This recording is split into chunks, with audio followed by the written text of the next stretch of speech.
ఎన్నో వేల సంవత్సరాల నుండి మనిషి ఈ విశ్వం రహస్యాలను ఛేదించడానికి ప్రయత్నాలు చేస్తున్నాడు. దానిలో భాగంగానే అంతరిక్షంలోకి ప్రయాణించాడు. స్పేస్ ప్రోబ్స్ని, టెలిస్కోప్లను పంపాడు.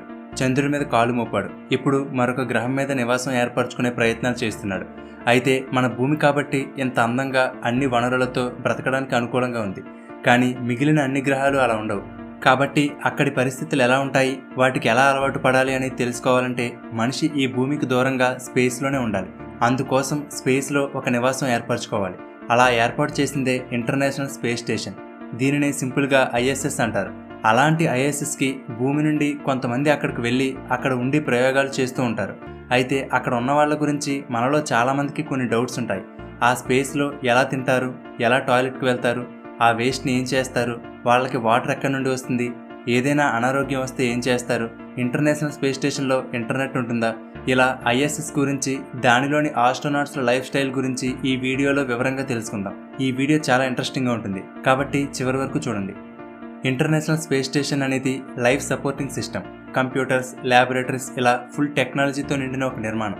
ఇది మన భూమికి 400 కిలోమీటర్ల ఎత్తులో జస్ట్ ఒక సెకండ్కి 7.6 కిలోమీటర్ల వేగంతో, అంటే గంటకి సుమారుగా 28,000 కిలోమీటర్ల వేగంతో మన భూమి చుట్టూ తిరుగుతూ ఉంటుంది.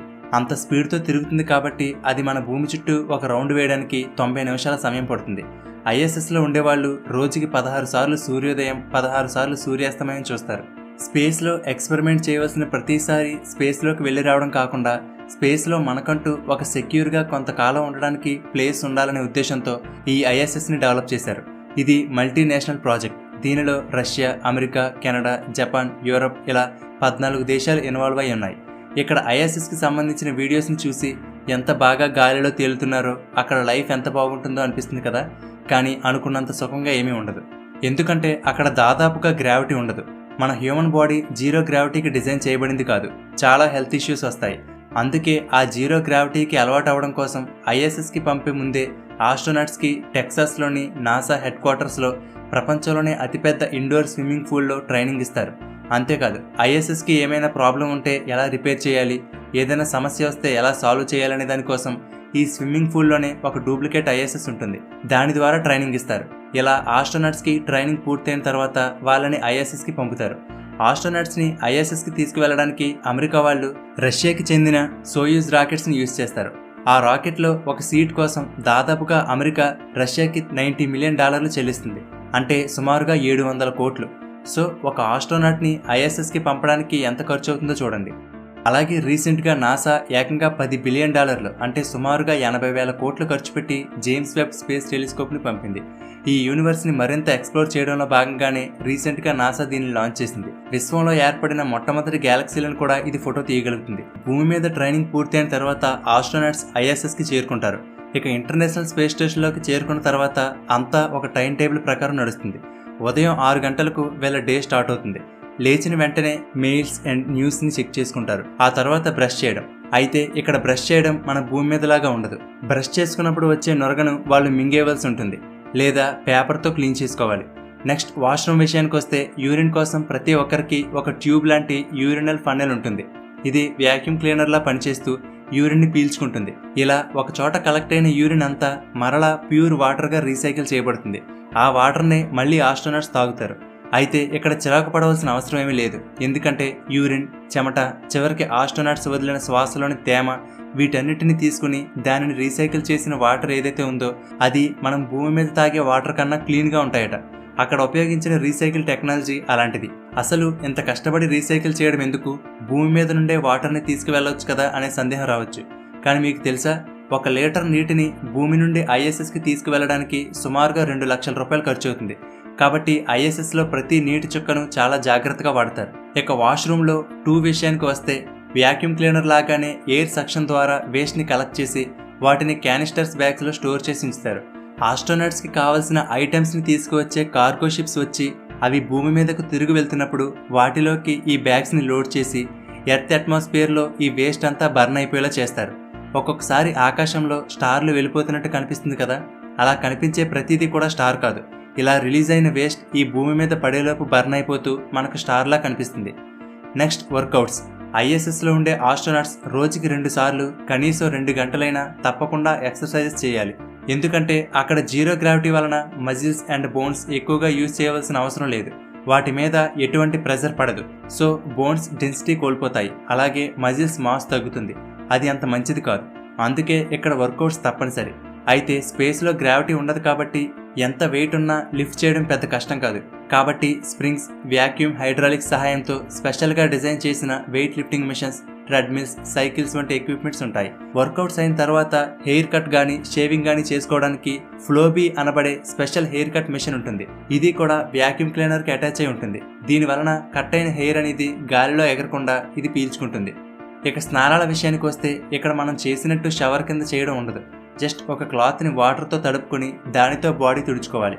ఒకవేళ తలస్నానం చేయాలంటే హాస్పిటల్లో స్నానం చేయడానికి వీలు లేని పేషెంట్స్ కోసం తయారు చేసిన రిన్సిలెస్ షాంపూ అనే నొరగరాని షాంపూతో హెడ్ బాత్ చేసి టవల్తో తుడుచుకోవాలి. Next breakfast.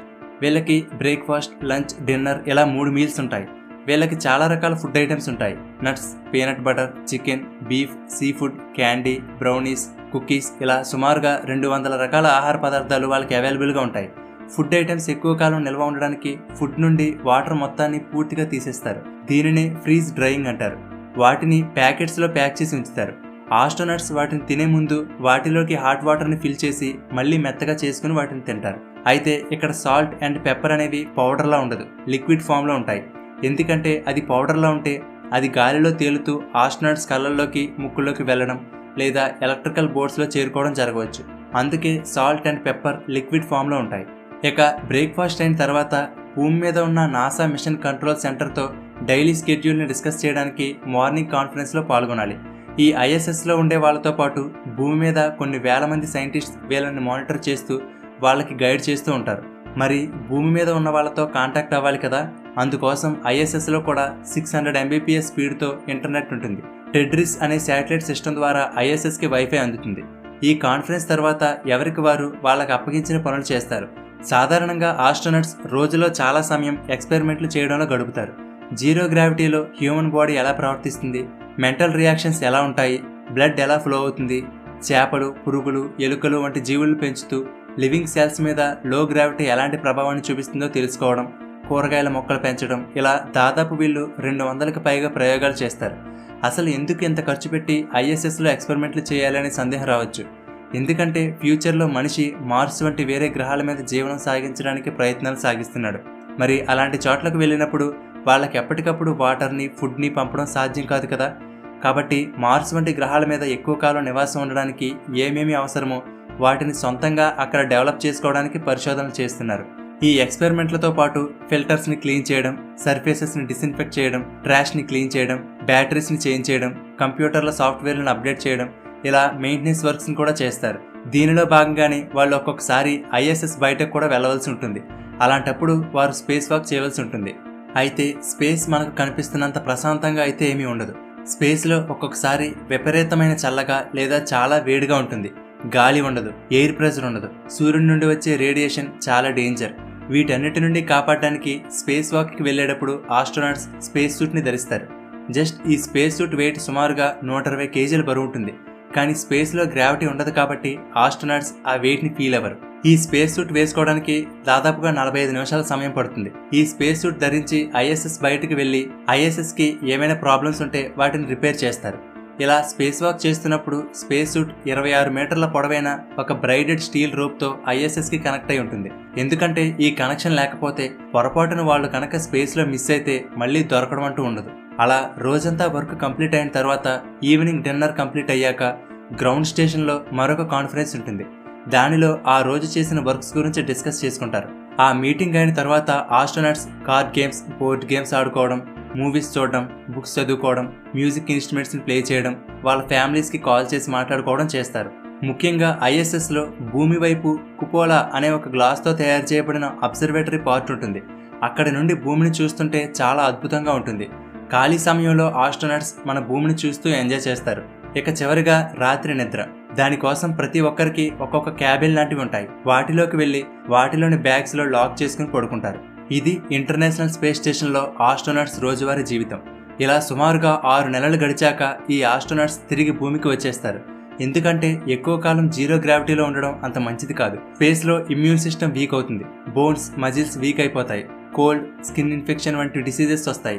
ISS లోపల కంటిన్యూస్గా ఒక వ్యాక్యూమ్ క్లీనర్ రన్ అయితే ఎలా ఉంటుందో అలా మిషన్స్ నుండి ఎప్పుడూ హమ్మింగ్ నాయిస్ వస్తూనే ఉంటుంది. అది చాలా ఇబ్బందిగా ఉంటుంది. గ్రావిటీ లేకపోవడం వలన అక్కడ ఆస్ట్రోనాట్స్ సుమారుగా 2 అంగుళాల పొడవు పెరుగుతారు. కానీ మళ్ళీ వాళ్ళు భూమి మీదకి వచ్చాక కొన్ని రోజులకు నార్మల్ హైట్కి వచ్చేస్తారు. ISSలో ప్రత్యేకంగా డాక్టర్ అంటూ ఎవరు ఉండరు. కాబట్టి ISSకి వెళ్లే ప్రతి ఆస్ట్రోనాట్కి కొంత మెడికల్ ట్రైనింగ్ ఉంటుంది. ఒకవేళ ఎవరికైనా ఆరోగ్యం బాగా విషమించి అతనికి ఆపరేషన్ అవసరం అనుకున్నా, లేక ISSని ఏదైనా ఢీకొని ఇంకా ఏమీ చేయలేని పరిస్థితిలో వాళ్ళు తప్పించుకోవడానికి ISSకి ఎప్పుడూ కూడా 2 సోయూజ్ క్యాప్సిల్స్ అనేవి కనెక్ట్ అయి ఉంటాయి. ఎమర్జెన్సీ టైంలో వాటిలో చేరుకుని వాటి ద్వారా వాళ్ళు భూమి మీదకి రావచ్చు. అయితే మరి తమ లైఫ్ని రిస్క్ చేసి అక్కడ ఉంటున్నారు కదా, మరి వాళ్ళ శాలరీలు ఎంత ఉండొచ్చు అనే డౌట్ కొంతమందికి ఉంటుంది. ఆస్ట్రోనాట్స్కి ఇయర్కి $1,41,000 వరకు శాలరీ ఉంటుంది. అంటే మన రూపాయల్లో సుమారుగా ఇయర్కి 1,12,00,000 రూపాయలు. అయితే ఈ శాలరీ కూడా ఎక్స్పీరియన్స్ అండ్ మిషన్ టైప్ని బట్టి మారుతుంది. సో ఇది ఫ్రెండ్స్, చూశారు కదా ఇంటర్నేషనల్ స్పేస్ స్టేషన్లో జీవితం ఎలా ఉంటుందో. ISSలో లైఫ్ గురించి మీకేమనిపిస్తుందో కామెంట్ సెక్షన్లో తెలియచేయండి. ఓకే ఫ్రెండ్స్, ఈ వీడియో మీకు నచ్చితే లైక్ చేయండి, అలాగే మీ ఫ్రెండ్స్ అందరికీ షేర్ చేయండి. ఇలాంటి మరిన్ని ఇంట్రెస్టింగ్ వీడియోలను మిస్ కాకుండా చూడడానికి తెలుగుబడి ఛానల్కి సబ్స్క్రైబ్ చేసుకుని పక్కనే ఉన్న బెల్ బటన్ని యాక్టివేట్ చేసుకోండి. అండ్ తెలుగుబడి.in వెబ్సైట్ని కూడా చెక్ చేయండి. అలాగే తెలుగుబడి నుండి ఎప్పటికప్పుడు అప్డేట్స్ని పొందడానికి ఫేస్బుక్, ఇన్స్టాగ్రామ్, టెలిగ్రామ్, ట్విట్టర్లలో తెలుగుబడిని ఫాలో అవ్వండి. Thank you for watching.